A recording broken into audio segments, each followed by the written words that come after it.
Hello, je connais Amina, j'espère que vous allez tous et toutes très bien. Aujourd'hui on se retrouve dans cette vidéo parce que je vous avais posé une question sur les réseaux sociaux, donc sur Instagram. Est-ce que vous vouliez connaître un petit peu l'histoire de comment j'en suis arrivée là? Et du coup pour la plupart vous avez répondu oui, donc c'est pour ça je fais cette vidéo pour vous. Alors c'est parti, let's go, on y va.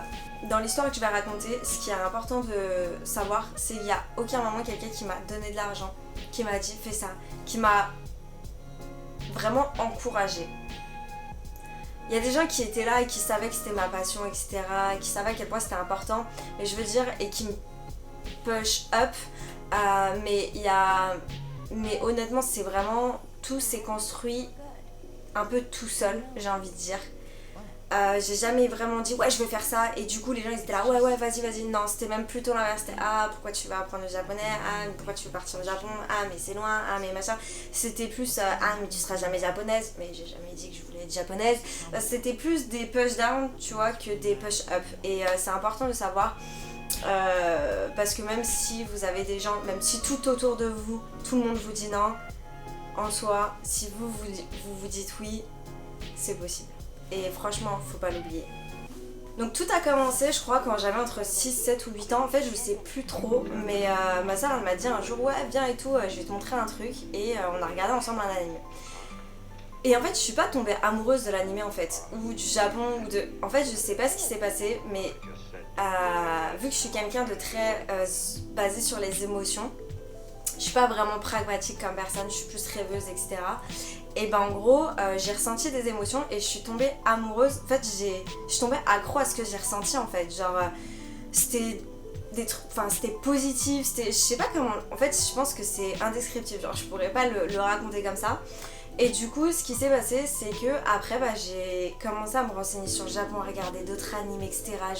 Je me rappelle, j'étais sur un blog, vous savez, les blogs à l'ancienne et tout, tu parles à des gens, ouais, c'est quel anime qui est comme ça et tout. Et je me rappelle qu'il y avait tout un été, j'avais passé concrètement mon été à ne pas sortir et à regarder des animes tout le temps. En fait, j'étais... Vous savez, c'est un peu comme quand vous tombez vraiment amoureux, enfin... Si vous êtes tombé déjà une fois dans votre vie vraiment amoureux, en fait, quand vous êtes plus avec cette personne, si par exemple vous avez rompu, en fait, c'est pas la personne qui vous manque. C'est les émotions et c'est les sentiments que vous ressentiez en fait qui vous manquent. Des fois, c'est pas la personne, c'est juste le fait d'être amoureux qui vous manque. Bon, je sais pas si vous voyez ce que je veux dire. Et enfin bref, et du coup en fait, c'était un peu ça qui se passait, c'est-à-dire que en fait, c'était devenu mon jardin secret, c'est-à-dire que je suis quelqu'un, quand je vais pas bien, j'en parle pas tout de suite. Je fais mon deuil entre guillemets et après j'en parle. Une fois que j'ai pris du recul, que j'ai analysé la situation, qu'est-ce que j'avais pas fait de bien, etc., comment je peux arranger les trucs, j'en parle une fois après. Mais sur le moment en fait, je me réconforte un peu toute seule et c'est un peu comme ça que j'arrive à me réconforter. Enfin, à l'époque c'était comme ça que j'arrivais à me réconforter et en fait, je sais pas, j'ai créé un jardin secret un petit peu dans ma tête, j'ai envie de dire. Et donc à partir de ce moment-là, je me suis vraiment... En fait, je suis un peu... Parce que du coup, j'ai créé ce jardin grâce au fait que le Japon existe. Voilà. Parce que si le Japon n'existerait pas, j'aurais pas créé. Et c'est un peu comme ça que je suis tombée amoureuse du Japon. Par rapport à l'adolescence, en fait, ce qui s'est passé, c'est que, on va dire jusqu'aux 18 ans, 18-19 ans, là, j'étais quand même bien dedans. Ça faisait encore partie de moi. Je sentais que ça faisait partie de moi. C'est-à-dire que je rentrais le soir, je pouvais me regarder des animes et tout, mais j'avais ma vie à côté avec mes potes, etc. J'étais pas en mode anime, manga et tout. J'étais pas comme ça. J'avais vraiment, on va dire, ma vie tranquille avec mes potes. Et ça faisait toujours au fond de moi partie de moi. Et j'aimais toujours ces moments où j'étais toute seule et je pouvais un petit peu me retrouver, j'ai envie de dire, avec moi-même. En fait, c'est vraiment devenu quelque chose qui fait partie de moi parce que... j'ai construit un truc autour du Japon, autour de la culture japonaise. Donc ce n'est pas le Japon et ce n'est pas la culture japonaise, c'est j'ai créé quelque chose autour de ça qui fait partie de moi maintenant en fait. Et donc du coup, arrivé à l'âge un petit peu plus adulte, en fait quand j'ai passé l'âge adulte, là par contre j'ai carrément en fait... En fait, je commençais à ce moment-là à me dire ouais, est-ce que ça fait vraiment partie de moi ou est-ce que c'est juste un truc genre de gamin. Enfin, j'aime pas dire gamin parce que parce que personnellement, je pense que ce qu'on est quand on est enfant, c'est ce qu'on est vraiment au fond de nous. C'est juste qu'après, on change, mais on ne change pas volontairement, voilà. Mais ce que t'es quand t'es gamin, ce que t'aimes quand t'es gamin, ça peut changer bien évidemment, mais c'est ce qui est toi, on va dire, sans fleuriture, quoi. Donc ouais, mais dans ma tête je me disais ouais, est-ce que c'est juste un truc que j'ai aimé quand j'étais petite, ou est-ce que c'est vraiment quelque chose qui fait partie de moi en fait. Et petit à petit en fait je me suis décrochée en fait. Je me suis décrochée, je regardais plus vraiment d'anime, j'avais plus ces moments où je me retrouve avec moi-même, etc. Jusqu'à un moment où là, je suis arrivée au fond. Donc ouais, là je me suis retrouvée au fond. Voilà, pendant un an j'ai bien galéré de ouf, c'était bien dur. Donc d'ailleurs tous les gens qui disent ouais la vingtaine et tout c'est les meilleures années et tout, moi perso mon début de ma vingtaine c'était pas du tout mes meilleures années, mais c'était les plus enrichissantes, ça c'est clair. Par contre en maturité je pense que j'ai pris un truc de ouf, mais c'était pas du tout les plus ouf, parce que déjà je pense que je me suis pris une claque quand je suis arrivée à l'âge adulte et que j'ai commencé à faire en fait ça se passe comme ça la vie.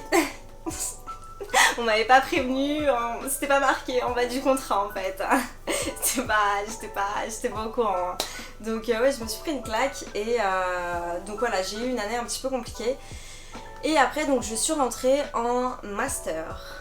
Année de master en fait, faut savoir que j'ai quasiment fait de ma deuxième année de BTS jusqu'à la fin, enfin pas quasiment, mais j'ai tout fait en alternance. Et ma première année de master, donc j'étais dans une entreprise et je me faisais chier, mais de fou. En fait, mon ancienne alternance, elle était genre super bien alors que j'étais en licence. Genre là, je me retrouve en master, donc normalement j'ai upgrade, tu vois, et genre c'est pourri ce que je fais, quoi. Et je sais pas ce qui se passe à ce moment-là, parce que du coup j'avais réfléchi, etc. Et j'avais compris qu'en fait, du coup le Japon, la culture, etc. Enfin ce que j'avais créé, ça faisait partie de moi. Et je me suis dit, ok ma fille, je vais commencer des cours de japonais. Mais, parce que le problème c'est qu'en fait quand je disais ça aux gens, les gens honnêtement ils me regardaient, ils me disaient mais pourquoi tu vas apprendre du japonais, enfin c'est inutile, c'est utilisé nulle part dans le monde, enfin pourquoi tu fais ça, enfin c'est inutile. Et moi j'étais là en mode en fait je fais ça parce que ça me fait plaisir, tu vois. Enfin je pense qu'il n'y a pas meilleure raison valable au monde que de faire quelque chose parce que ça te fait plaisir en fait. Pas parce que monsieur un tel te l'a dit, pas parce que la société le veut, pas parce que. Non, parce que ça te fait plaisir. Enfin t'es sur terre, tu vis pour kiffer ta vie en fait, non. Enfin perso c'est ce que je pense. Mais bon. Voilà, apparemment c'est. Voilà, tout le monde ne pense pas la même chose.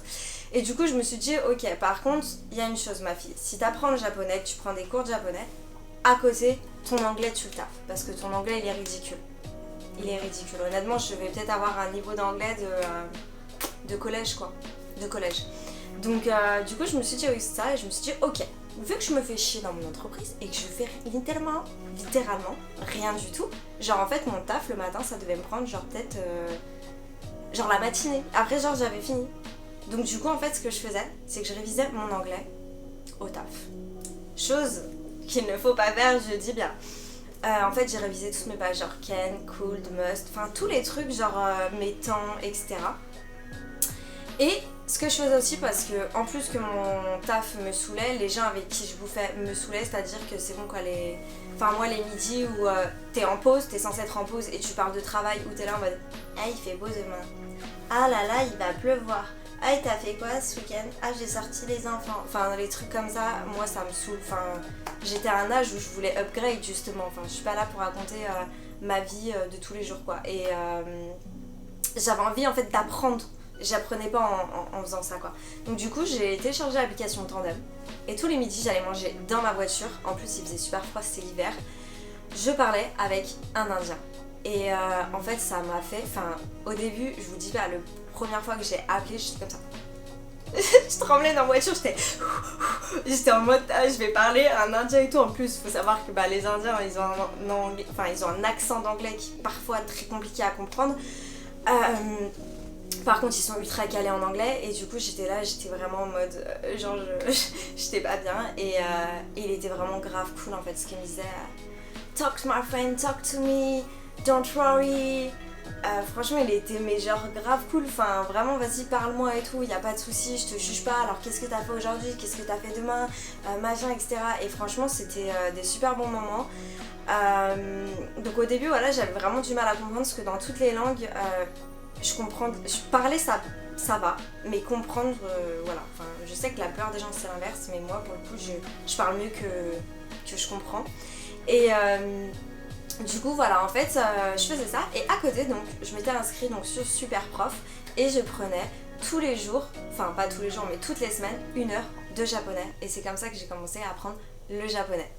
Mais c'est vrai qu'à ce moment-là en fait je m'étais pas dit je vais partir au Japon, je vais apprendre, enfin en fait à ce moment-là je faisais juste un truc qui me faisait plaisir et je voulais juste me rapprocher de quelque chose qui me faisait kiffer en fait, c'est tout.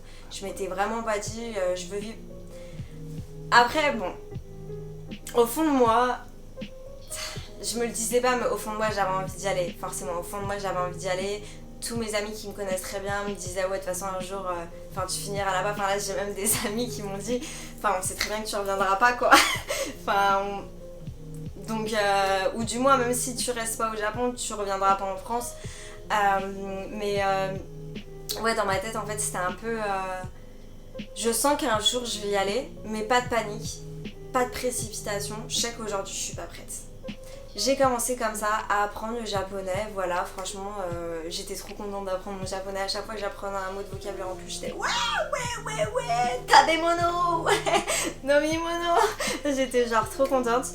C'était vraiment une passion en fait, c'est dans ces moments-là où tu vois si c'est une passion ou pas, c'est-à-dire à partir du moment où ta prof de japonais elle te regarde, elle te dit oui donc au Japon faut pas donner les billets en fait pliés, c'est mal poli. Si dans ta tête tu fais juste ah waouh grave c'est grave intéressant et tout, ouais c'est vrai parce qu'il y a voilà c'est un respect de donner quelque chose etc.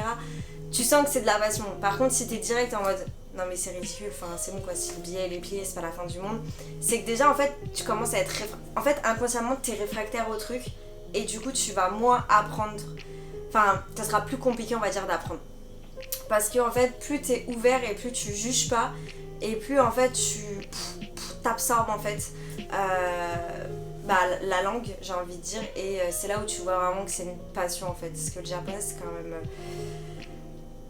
en fait c'est compliqué oui et non, j'ai l'impression que en fait c'est un peu comme tout dans la vie, est-ce que c'est compliqué de cuisiner, bah si t'es passionné non, et si tu l'es pas mais que tu te forces bah ça sera plus compliqué je pense, voilà enfin c'est un point de vue que j'ai. Donc voilà j'ai commencé et j'ai continué mes cours de japonais.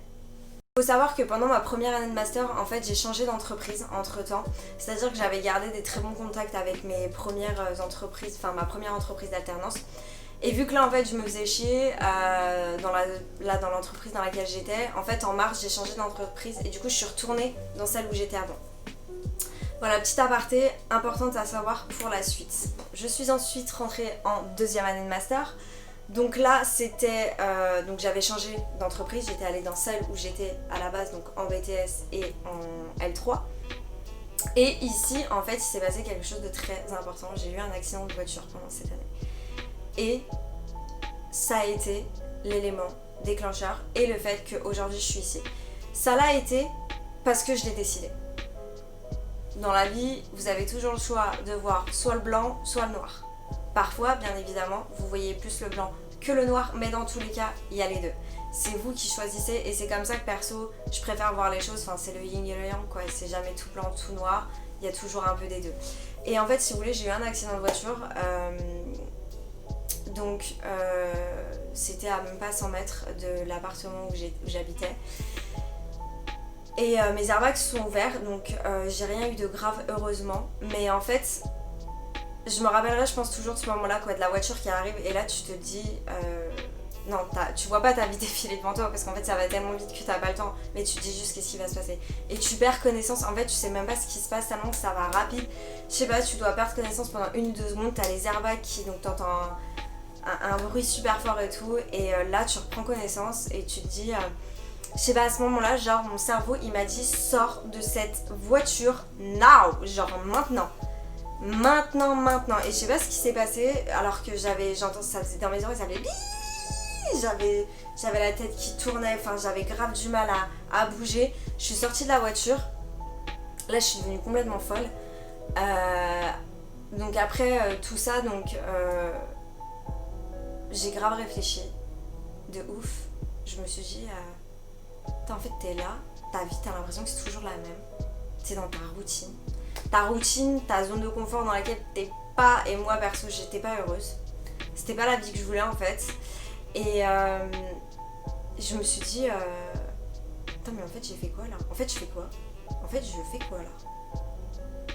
En fait qu'est-ce que je suis en train de faire les gars? En fait je suis là, je reste dans ma zone de confort dans laquelle je suis pas du tout heureuse, je suis pas moi-même, dans laquelle je suis même limite, j'ai envie de dire, ouais bah pas heureuse, peut-être pas malheureuse non plus, mais pas heureuse. Et j'attends, alors que je stresse au fond de moi et que je me dis putain le temps passe, il faut que je fasse ce que j'ai envie de faire parce que j'ai envie de faire plein de trucs. Et je suis là et je fais rien en fait quoi.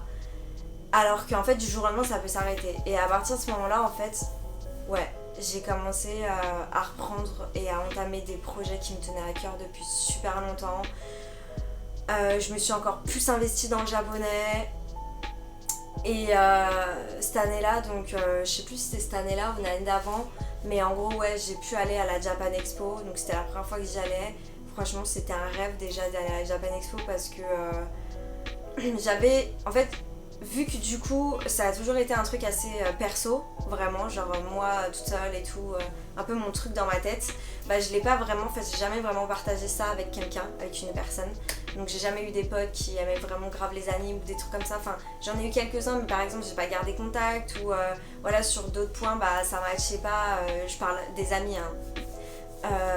Donc en fait c'était vraiment un truc assez perso et du coup je me voyais pas aller toute seule à la Japan Expo en fait. Je sais pas, je m'en voyais pas capable genre. Et cette année là du coup j'ai eu l'occasion d'y aller avec quelqu'un et tout. Et c'était vraiment super cool. Et je me rappellerai toujours parce que j'étais allée voir Ichiban Japan et je lui avais dit, donc voilà je m'étais fait faire enfin j'avais pris une petite carte postale et tout. Et on avait parlé vite fait et je lui avais dit avant mes 30 ans j'aimerais bien faire 1 an au Japon et tout. Mais en fait je lui avais sorti ça et en fait je me rappellerai toujours parce que je lui avais sorti ça un peu comme ça parce que je me rappelle même que la personne qui était avec moi elle m'a regardé en mode ah mais tu comptes faire 1 an au Japon en fait. Et alors que j'avais jamais vraiment pensé, enfin je savais qu'au fond je voulais le faire, que j'allais le faire, mais je savais pas quand, j'avais pas planifié. Vous voyez ce que je veux dire? En fait ça s'est fait crescendo, je l'ai pas vu venir en fait. Et en gros, il s'est passé ça. Voilà, et ça je m'en souviendrai toujours, je lui ai dit ça comme ça, like that. Genre la fille, ah non mais toi tu décides des trucs en fait. Donc voilà, et ça a été super important parce que mon accident ça a vraiment été l'élément déclencheur de plein de choses.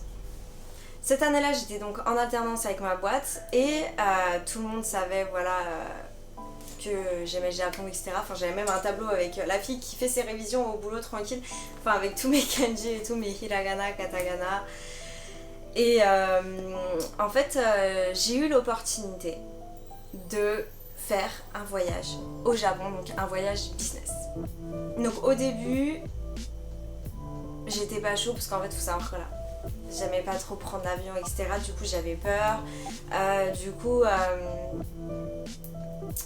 en fait pour moi partir au Japon c'était un petit peu comme partir sur Mars, vous voyez, enfin j'avais jamais pris un vol super loin, j'ai vraiment peur de l'avion, enfin du coup c'était un peu compliqué pour moi, enfin c'était un peu un challenge perso. Et voilà, ils me disent en gros ouais allez vas-y viens avec nous et tout, on va partir au Japon en août machin et tout, ça va être génial. Donc au début je commençais à dire non et après je me suis dit allez vas-y c'est bon, on s'en fout, allez on prend les armes, on va au combat et tout, on s'équipe, on y va. Et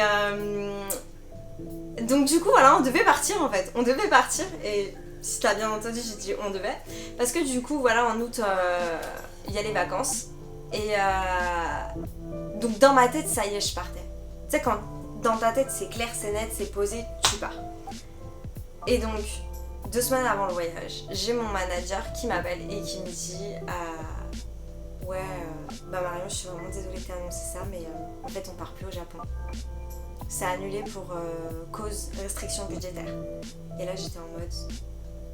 En fait là à ce moment-là j'ai pleuré mais de ouf.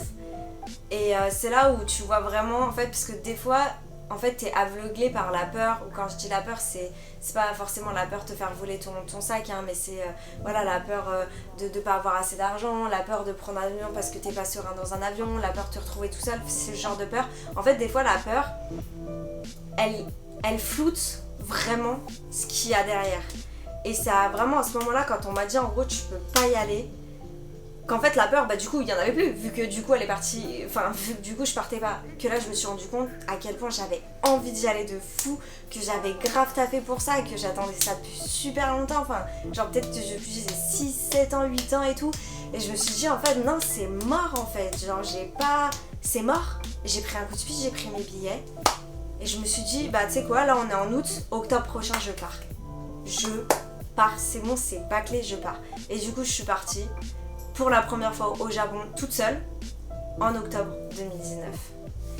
Et là si vous voulez voir comment s'est passé mon voyage, je vous invite à aller voir mes vidéos sur ma première expérience au Japon, partie 1 et partie 2. Pendant ce voyage au Japon, ce voyage c'était vraiment pour voir comment je me sentais dans le pays, si je me voyais vivre un jour ici, si je me voyais juste faire 1 an ou 2 ans ici. Et du coup ce qui s'est passé c'est que j'ai vraiment vécu comme si j'étais installée là-bas. C'est-à-dire que j'étais pas en mode ouais faut que je vois ça. Non, je me disais vas-y je me lève, je fais mes trucs et tout, je vais faire mon shopping, je vais aller là et tout. Mais j'étais pépère. Et à un moment donné je me suis dit ok, c'était un jour où il y avait le typhon en octobre 2019, je sais pas si vous avez entendu parler mais il y a eu un gros typhon au Japon. Du coup cette journée-là je suis pas sortie. Et je me suis dit ok, ouais j'ai envie de venir là, carrément j'ai envie de venir là en fait, j'ai même pas envie de retourner en France. Là pour l'instant j'ai envie d'être ici. Et du coup je me suis renseignée sur comment continuer justement d'apprendre le japonais ici. Du coup j'avais déjà commencé en France, autant continuer au Japon. Donc j'ai commencé à regarder les tarifs, etc. Je suis tombée donc sur Gogo Nihon. Donc si vous savez pas, c'est un service gratuit qui aide donc, les étrangers à venir étudier au Japon. Et en fait carrément, j'ai pris un coup de piste, j'ai envoyé un mail, je leur ai dit ouais je suis actuellement au Japon, est-ce que je peux passer dans vos locaux? Et du coup je suis allée directement aux locaux de Gogo Nihon et j'ai pu vraiment échanger, voilà, poser toutes mes questions. J'ai donc décidé pour juillet donc 2020 de venir étudier au Japon. Après vous connaissez la suite, comme il y a eu justement une situation mondiale un petit peu compliquée, j'ai pu venir donc qu'en octobre, mais voilà j'ai pas lâché l'affaire. Franchement ça a été vraiment chaud parce que je suis rentrée en France, faut savoir que du coup j'avais fini mon master donc je commençais on va dire ma vie professionnelle. Là en fait j'ai trouvé un CDD que j'ai poncé, enfin à la base je devais l'avoir jusqu'en février, ensuite je l'ai repoussé à avril et après je l'ai repoussé à fin juin pour mettre le plus d'argent de côté. J'avais vendu ma voiture parce qu'en gros c'est simple, en fait je devais mettre 20 000 € de côté.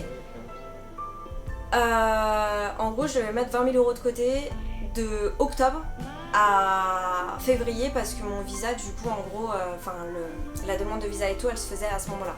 Donc en gros en genre 5 mois je vais mettre 20 000 € de côté. Donc en fait j'ai eu la chance, j'avais la chance de chez mes parents donc de pouvoir mettre de l'argent. J'ai vendu ma voiture et tout. Donc en fait c'est dans ce moment là où je me suis dit heureusement que j'avais acheté une voiture cool quoi, parce que du coup elle m'a rapporté de l'argent, sinon ça aurait été mort. Et du coup en fait pendant tout ce temps j'ai charbonné, honnêtement j'avais un travail, un CDD que j'aimais pas du tout. Mais genre j'aimais pas du tout, franchement ça a été une année super compliquée. Parce que j'avais un taf qui était horrible. En fait c'était pas le travail qui était horrible, c'était les gens avec qui, c'était pas les gens individuellement, c'était le groupe en fait. C'était ultra négatif, c'était ultra pessimiste, c'était horrible, genre franchement c'était vraiment ultra dur psychologiquement. Mais je me suis dit vraiment j'ai besoin d'argent, il me faut de l'argent. Et le problème c'est que quand tu sors d'un master, que t'es là, t'as fait que des trucs en business analyst, que t'es en mode chef de projet. En fait, des contrats sur 3-4 mois, 6 mois ça n'existe pas, c'est minimum du 1 an pour qu'on t'embauche en fait. Quand tu postules à des postes de cadre, en fait t'es pas cadre pour 6 mois quoi. Et le problème c'est que tout ce qui est intérim en mode informatique, réparation de PC, en fait ça se fait pas faire quoi. Donc du coup... voilà c'était un peu compliqué mais voilà j'ai pas lâché l'affaire. Après donc les frontières ont été fermées donc j'ai pas pu partir en juillet. Heureusement les frontières ont ouvert en octobre. Donc en octobre en fait j'avais décalé ma rentrée de juillet à octobre, j'avais décalé et j'ai commencé en octobre les cours en ligne. Et heureusement, donc je suis arrivée au Japon fin octobre. Et ce que je veux vous dire par là, en fait, c'est qu'à plusieurs reprises, à un moment donné, on pourrait croire et on pourrait penser ah, c'est le destin, ça veut dire que je peux pas y aller, nanana, c'est une excuse. Honnêtement, c'est une excuse. C'est pas parce que vous rencontrez des difficultés, c'est pas parce que il y a des trucs qui se passent que c'est que vous deviez pas le faire. C'est que justement, c'est une épreuve en plus, vous devez apprendre de la patience, vous devez être persévérant, c'est justement des compétences et des qualités à apprendre en plus. Et c'est juste des défis en fait, il y a un caillou devant vous, vous n'allez pas le prendre, enfin vous le prenez, vous le jetez, ou vous déviez, mais vous voyez un caillou, faites pas demi-tour en fait. Et même si c'est une montagne, même si c'est un rocher, bah t'escalades en fait, tu lâches pas l'affaire.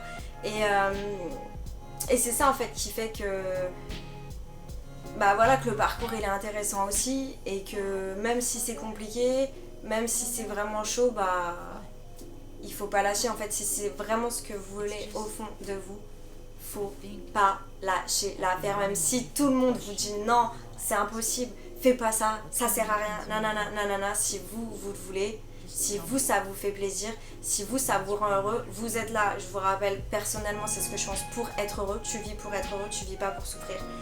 Donc fait.